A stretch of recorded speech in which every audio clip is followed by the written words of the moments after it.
All right, guys, it is time for another Les Perles par Puca pattern. So the Les Perles par Puca patterns are free. They're on my free patterns page, and I will pop a link up to that free patterns page. On that page will include the free PDF download.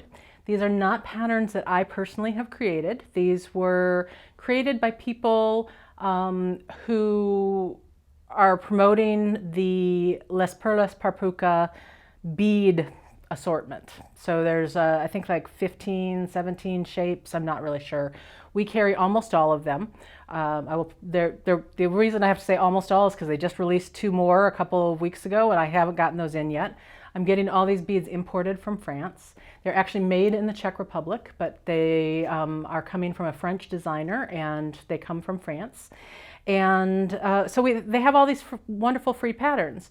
The thing is that they were originally in French, and so they've been translated to English. And so sometimes the instructions are not 100% obvious, which is why, and also we also have all of you guys out there who are visual learners. And so seeing it done, as opposed to reading instructions on a page, can be a lot easier for you to learn what's going on. So I have obtained permission to do videos demonstrating these free patterns. And so we're kind of working our way through some of these. And today the one that we're going to be making is the Rita par Puca bracelet. I think this bracelet is just incredibly elegant. It's not difficult at all to make, and it doesn't use a whole lot of beads. That's one of the other things that's really nice about this. There are 2 of the par Puca line up of beads in this. It is the Samos and the Minos beads. And then you just need some size 15 seed beads and a couple of other little detail things. So let me bring you in here to my board and I'll show you exactly what you need. So these are the Minos. They're little teeny tiny cylinder beads kind of looking. They're they're more like a barrel, I think, is the way to describe them. And so they've got the hole right there. And then when they're seen on the ends, that's what this beautiful assortment is. As you can see these on the ends right here. So those are the Minos. The larger beads in the center are 2 holes, and those are the Samos beads. And so you need those 2 types of beads. I've got some size 15s here, and that's going to be what's going to be this outline. Then you literally need 2 size 8 seed beads. And you're like, Jill, why do you need 2 size 8 seed beads? It's because right here on the ends, here and here, you put a size 8 right there, and a jump ring will fit through that size 8, and you can use that jump ring to attach your clasp. So you can obviously you can use up, beads that you have at home. You certainly don't need to buy an entire tube of beads unless you really want it to color match, because you're literally just going to have 2 of them at the ends. Then you'll want a couple of jump rings. I'm using 4mm jump rings. I think that's the appropriate size for these bead woven bracelets, is a 4mm. We also have some ovals that are, I think they're 3 by 4mm. The ovals would work really nicely on this also. And then you can pick what type of clasp you want to put on the end. In this case, I used the ball and socket clasp, like so. On the one that we're going to do today, instead of using the ball and socket, I'm going to use a lobster claw clasp. So in that case, I need at least 1 extra jump ring. The way your clasp orientation is, the clasp hole, what I'm talking about is this little guy right here.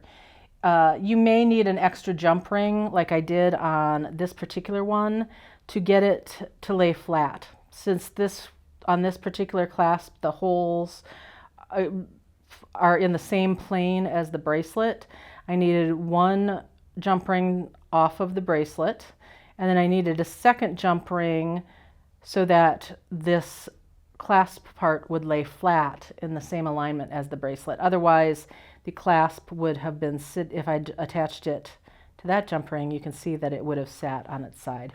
So you're going to need either 2 or 4 of these jump rings, depending on your closure. All right. Then I'm using, so this is bead weaving, and I'm using Fireline for this. I'm using 6-pound Fireline. I made the original, this sample using the 6-pound and had no trouble. You also could use 4-pound Fireline. If you use 4-pound, it's going to seem a little bit loosey-goosey at the beginning once you do the first initial row here. But then you're going to go back and add in all of the outline of that Samos bead with the 15s. And so that's going to reinforce everything and allow you to tighten it up. And so you could get away with 4-pound if you wanted to also. I have not tried it with 8-pound. I don't know if it would work with that. You could certainly use a beading thread instead, and you could use something like, one of the other monofilament type lines that so many people are using, Power Pro, or I don't know, off the top of my head and my brain, this is like the 5th video I've filmed today, and so my brain is kind of shutting down, so I can't think of the other names. But anyway, any of those would work. All right, so let me kind of put this off to the side. The other thing is, because I didn't design this, I don't have the design completely wrapped up in my head yet. And so you're going to see me referring to their instructions, which is great because it's all there. There's photo step outs on everything as you go along. Thread length. You're likely going to, unless you work with incredibly long thread lengths, you're going to need to add thread on this bracelet. So use a length that's comfortable for you. I personally use about 5 feet of thread to start out with. In this case, I actually cut it down a little bit because I'm going to make a Barbie bracelet on camera. You know how I like to do. That way you don't have to sit and watch me do the same thing that many times, only this many times. All right, so to start out, we're going to pick up 1 Samos bead. You want to make sure that you are picking, as you're picking these up, you want to make sure that you're picking up from the same hole every time. So as I'm looking at these, I want to pick up from the right side on the top hole. Just be consistent with how you're picking them up. If you're a lefty, you can pick up on the left on the top hole. Just be consistent with how you're picking them up. So picking that up, and a 15, and this is where we're going to pop one of those size 8s in, and another 15. We're going to bring that down so that we've got a tail left over. I would say at least 6 inches to weave back in. Then we're going to take that needle and thread and go right back up through the second hole of that Samos bead. Samos, what do you suppose it is? I'm always trying to figure these things out. All right, so then we're going to pick up a 15 and a Minos and a 15, and we're going to pass back through all of these beads again. So we're going to now go back up through that top hole. You can see how I kind of tucked my tail thread underneath and out of the way. I'm holding it in my hand to get it out of the way. Through the top hole, through the 15, through the size 8.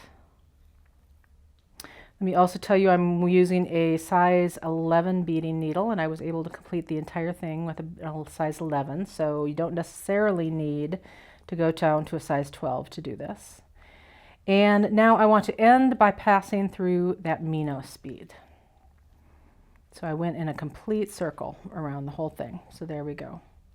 Now this is where we're going to start creating this repeating motif right here. So I've got 1 Minos bead, and we're going to pick up 3 more. So what you're doing is basic right angle weave right now. My thread is coming out the bottom of that bead, so I want to chase that thread by passing through the top. And there we go, it turns those beads into that little component. And I want to have my thread coming out that bead on the opposite side. So that means now, since my thread is coming out down here, I'm going to have to pass along the bottom and up the side.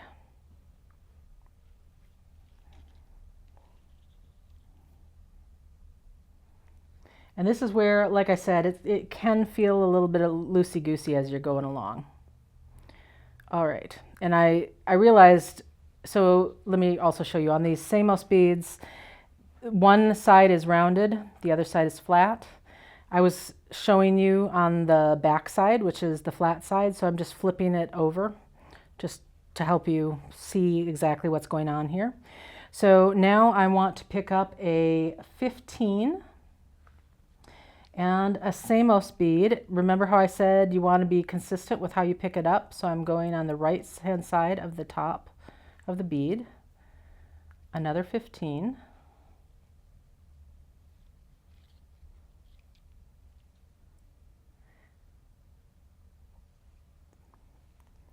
you want to make sure that you didn't accidentally pick it up wrong. You want to make sure the rounded part is at the top here, okay?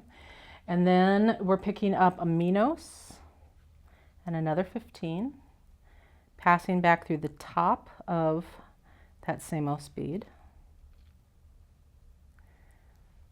And you can see that we're putting a 15 at each hole, so we're missing one over on this side, so we'll pick up one more 15. And now we can pass down through that Minos on the edge. There's a lot of going around in circles here. And now we want to get our thread out to this Minos bead on the opposite edge because we're growing our bracelet this way, so we need to get to that outside edge so we can grow it. So we're going to pass through the 15, the bottom hole of the Samos, the 15, and then through that Minos bead.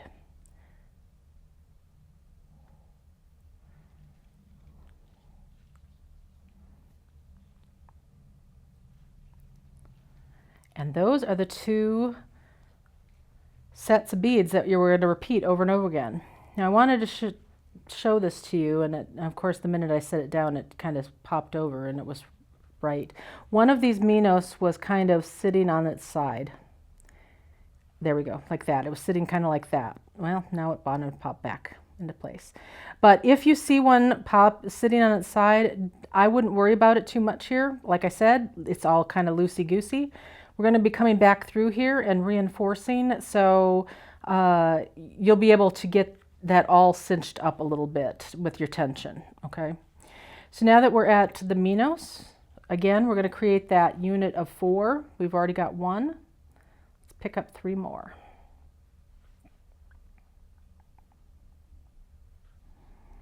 And my thread is coming out the top this time. It's going to alternate each time you come to this. Coming out the top, I just think about chasing your thread. So we're going in the side with no thread. Tighten that up as much as you can. And then we want to get, again, to the outside edge so we can add more beads. So we're going to pass through the top there and then through the bead on the edge.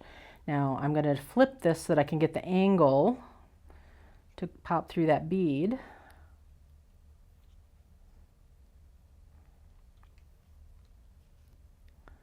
And now I'm going to flip it back so that I can see where everything's sitting up high again. And here we are. So now we're ready to add our next Samos bead. So remember that we're putting a 15 on either side of each hole, and then you need that single Minos bead in between the two 15s on this outside edge. So we've got a 15, pass through the Samos, a 15, a Minos, a 15. You're going to bring all of those beads down to the beadwork.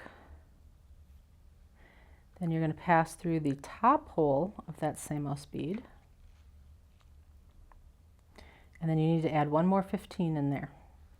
15, pass back down through this Minos to attach everything together, like so. And then again, we need to get to that outside edge so that we can add more. So we'll go across the bottom, 3 beads there, and then pop up through the Minos. Okay, I'm going to add these last 2 Samos beads with a little less talking, so we can kind of speed it up a little bit. And you're going to add however many you need. And I will talk about sizing here in a second once I get these added. You'll notice I frequently will flip my beadwork so that I can get the angle to get through the hole easily. And once you're done going through all those beads, it's simple enough to, one of the things that's really nice about this is that you do have that oval happening, so you can tell what the top of your beadwork is every time. And did I just go past it? I think I did. I'm doing a little extra beading around here. Okay, so now I'm at that outside edge. And I'm picking up 15, oops, a Samos, a 15, and a Minos. Some of these can have their holes blocked, so that particular one has a blocked hole.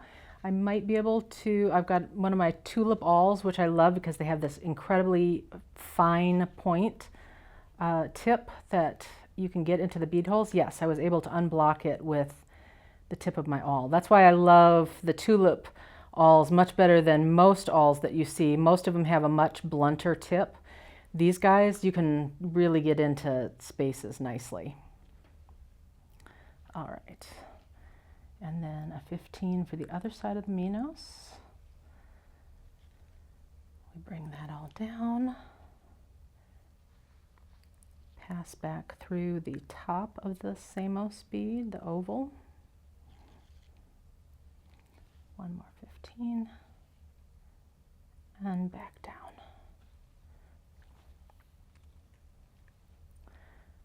Across the outside edge. Oops. Make sure you catch all those beads so that your thread does not show.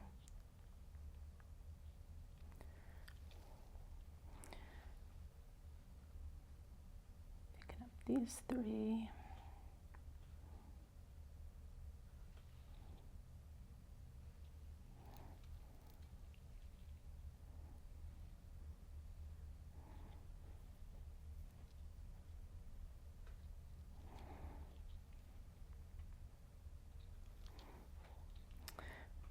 Okay, now as I get to add the last Samos bead, I'm going to show you how you're going to end it on yours, because it's a little bit different on that very last Samos bead that you are going to add. So we're going to pretend this is how much Barbie needs, the length Barbie needs. When we go to do the end here, we have to remember to add that size 8 seed bead on the outside edge of the Samos here. So this time we're going to pick up, so this will be your last bead of the length. You're picking up your 15 and your Samos. You're going to pick up a 15, and then this time you're going to pick up an 8 instead of a Minos. I have several of these 8s here. I'm looking for the ones that have like the biggest opening hole in the center, just to make it easiest to get that jump ring through there. And then another 15. So you're picking up the same number of beads, it's just that you're picking up that size 8 instead of a Minos. And then we're going to pass back through the top of that Samos bead. Pick up one more 15 and connect it to the Minos.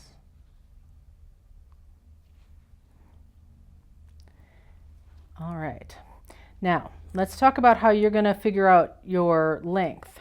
What I did with mine was, first of all, she gives you a sheet number in here. So they put in that the materials for a 17 centimeter bracelet, which is about 6.67 inches, will be 13 of the Samos. Well, I have a bigger wrist, so for me on this particular bracelet I used 15 of the Samos. You have an 8-inch wrist. I need about an 8 1/4 to 8 1/2 inch bracelet, and so this worked out where, because I had to use the extra jump ring to attach my clasp, it ended up being just a little bit big on me. So I'm actually going to, after this video is over, I'm going to change out this clasp from this ball and socket clasp to a lobster claw clasp, which will save me about a 1/4 inch But you can see that I kind of did this so that the two ends met. So on the next one that I make, I'm actually going to make it one component smaller. And for any fine tuning, adjusting that you might need between there, if in doubt, I personally, at this point in my life, am saying go smaller than larger, because if you make it a little bit too small, you can always add a little length of chain to, you know, use a lobster claw clasp, and then you can just secure it with the lobster claw clasp into that little piece of chain. So to be perfectly honest, my weight has fluctuated 40 pounds over the years that I've been making these videos, and there's some pieces of jewelry that I can no longer wear because they're either too small or they're too big. So these days I'm more making things a little bit smaller and using chain to do that fine-tune adjusting, and then I can wear it no matter what my weight is. So, all right, so now that we have this end piece here, we are ready to turn around and start adding this size 15 embellishment. So we're going to go ahead and come all the way around the bottom and go up through the size 8 and then through that 15 right there to get ourselves in position to do that.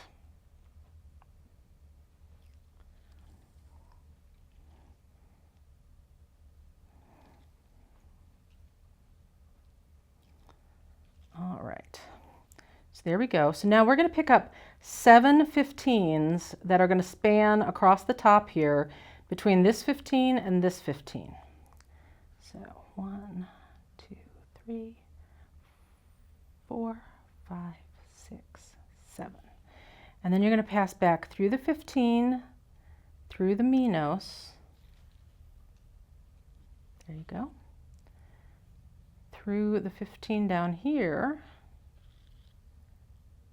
And now we're going to add another 7 between this 15 and this 15 for that bottom swag. 2, 3, 4, 5, 6, 7. And then we're going to pass, we're basically going to have to pass all the way through there, through here, to get over here to add the next swag. So this is the part where there's a bunch of passing around. So to attach these 7 size 15 seed beads, first we're going to go through the 15 and that 8 again. Now we're just working our way over here. So we're going to pass through those. And actually, let me give you my cheater method too. So you can either pass through all these again, or honestly, it's a non-standard thread path, and this is not what she puts in the instruction, but I'm going to show you my cheat. You can actually pass through that top hole of the Samos bead to get there more directly. So it depends on whether you want that reinforcement or whether you would rather just pop across. So in this case, I popped across. I still need to come around to get my thread in the right order. I'm going to come down through the side Minos, across the bottom, up the next side Minos, and in through that seed bead, that size 15 right there. Because there's no direct path to get there. We've got to go around the block.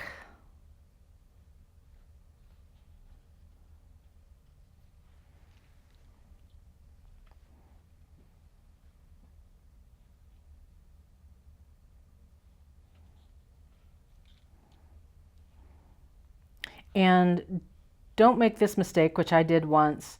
I came out of a Minos, I didn't pass through that 15, and I added my 7 seed beads there.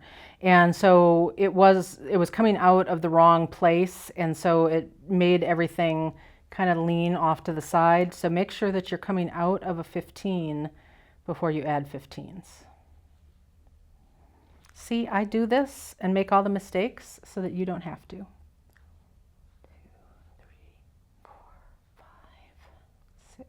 7. Pass down through the 15 and the Minos and the 15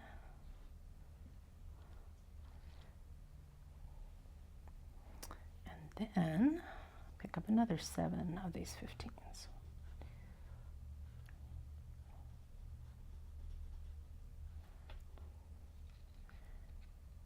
Pass up through a 15, through that Minos. All right, so then again, I have the choice. I can either go around or across. This time I'm going to go around, just to show you what that looks like. Well, first, you hope that your thread doesn't knot. There we go. You'll never be able to get them all in one fell swoop, and that's fine. Just take 2 stitches to get it across.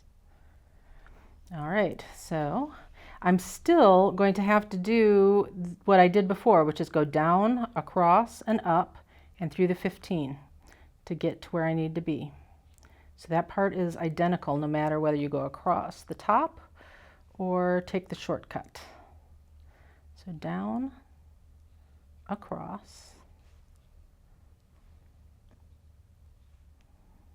up the Minos. And then remember, you want to be coming out of a 15 before you add 15. So you're going to go through the 15. And here we're ready to add 7 more. So you're just going to keep doing this all the way across until you've outlined each one of these. Isn't this going to be pretty? I wasn't sure that there was going to be enough that this was going to work, if it was going to be too matchy, but I think adding this pewter color seed bead really helps make this bracelet. So once you've finished all this, you're going to end your thread off. I will pop a link up for how you add and end thread using knots. That's my standard method, and so I'll pop a link up to that. You're going to use that same method here on to add thread. Once you end off your working thread, you're done with all that part, then all you have to do is attach your clasp with these jump rings.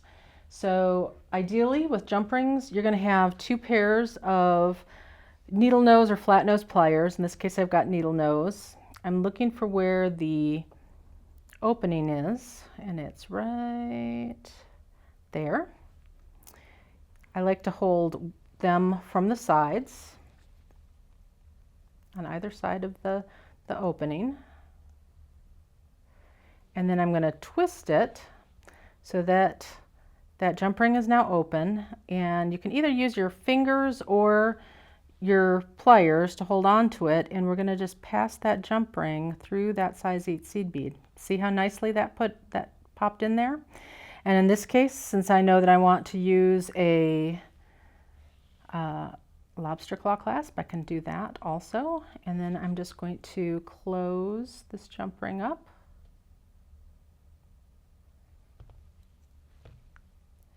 And voila. Then on the other end, I would just add the jump ring for the lobster claw to be able to attach into, and then that's your finished bracelet. So you can see that this is a really fast bracelet to make. I would say you're going to have it done probably in an hour or less, depending on how many you need to use. Like I said, if in doubt, go smaller and just add a little bit of chain. And the way I would add chain would be with a jump ring. So I would have a jump ring coming out of that size 8, add a little length of chain. And then you would use a lobster claw clasp on the other side, and it can link in on that chain anywhere along the length that you put. It's also a great place to add a charm if you want to add a charm. So I just love this bracelet. Like I said, the simple elegance of it is super appealing to me. That's the kind of jewelry that I personally love to wear. And so now that I've seen how good this green one looks, sorry Barbie, I'm going to take yours apart and make one Jill sized. Now, if you want to make sure that you are aware all of the new videos, I've got so many new project videos for you guys. You just don't even know how many project videos I have backed up in the queue. You want to make sure that you subscribe to the channel so that you know when new videos get released. So subscribe. You hit the little alarm button thing there, and then you'll get a notification. I have found that really useful as I've followed other channels also. Getting that notification really helps me know when new content is out there. And of course, if you like the video, Give it a thumbs up, would you? Happy beading.